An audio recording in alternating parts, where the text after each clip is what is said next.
Have you ever woken up feeling absolutely energized, ready to conquer the world? Then by midday, you are irritable, rushing, and snapping at everyone.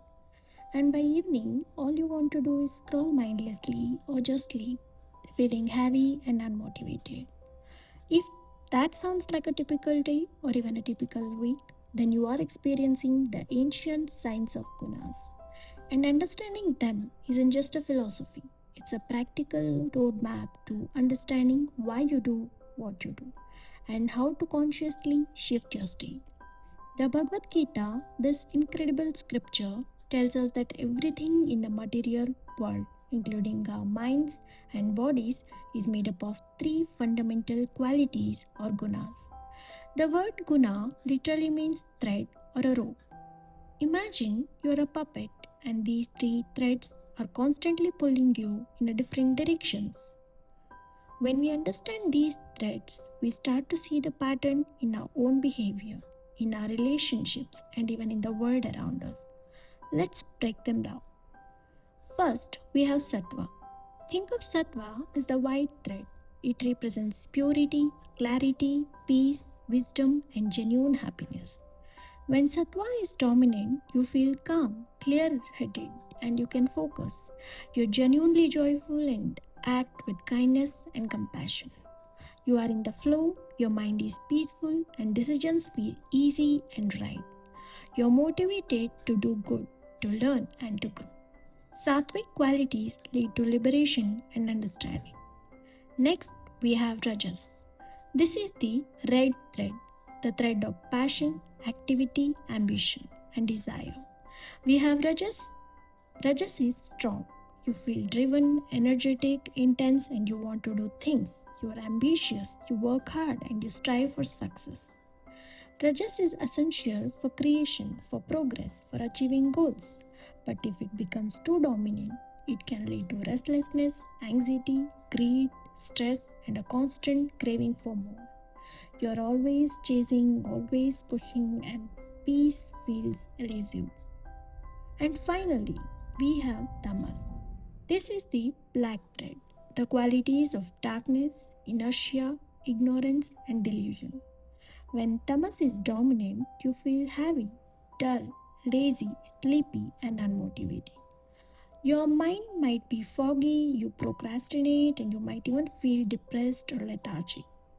Tamas can lead to destructive habits, addiction, excessive sleep, and a lack of care for oneself or others. It's the energy that pulls you down, makes you stagnant, and prevents the clarity.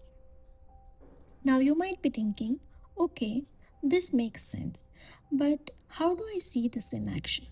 The Mahabharata, the epic story that contains the Bhagavad Gita, gives us the perfect living examples. Think of the main characters. Yudhishthir, the eldest Pandava, he perfectly embodies sattva. He was known for his unwavering adherence to dharma, his truthfulness, his calm demeanor, and his wisdom. Even amidst war, he sought peace and justice.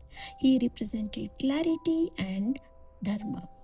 Bhima, the powerful Pandava, he is pure Rajas, strong, active, driven by immense physical power and fierce desire to avenge injustice. He was a man of action, sometimes impulsive, but always moving with immense force. Duryodhana, the eldest Kaurava, he is prime example of dominant tamas mixed with strong streak of rajas. His actions were driven by envy, ignorance, delusion, and profound inability to see reason or relinquish his attachments. He refused to acknowledge the Pandavas' rights, leading to ruin. And Arjuna, the protagonist of Gita, himself experienced all three gunas. At the start of the war, he was overwhelmed by tamas, paralyzed by grief and indecision. Krishna's teachings were precisely to elevate him to sattva, using rajasic action for a righteous cause. So, why is this important for your daily life? Because these gunas aren't fixed. They exist simultaneously, they are constantly shifting within us. influenced by our food, our company, our entertainment, our thoughts, and our actions. And once you recognize them, you gain immense power. You'll stop blaming yourself for feeling lazy and instead say, "Oh, my tamas is high right now." You'll understand why you're so restless after watching too much dramatic content, that is touches.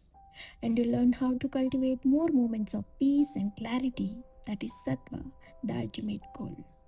In our next video, we will dive into how you can consciously shift your dominant guna even when you feel stuck. And trust me, it's not hard as you think, and it doesn't involve moving to a cave. Until then, start observing yourself today. When do you feel most clear and peaceful? When do you feel restless and driven? And when do you just want to check out? Let me know in the comments below which guna you feel dominates you most often. If you found this helpful, please like this video, subscribe to the channel, and hit the notification bell so you don't miss our deep dive into shifting your gunas. Thank you for watching, and I'll see you in the next one.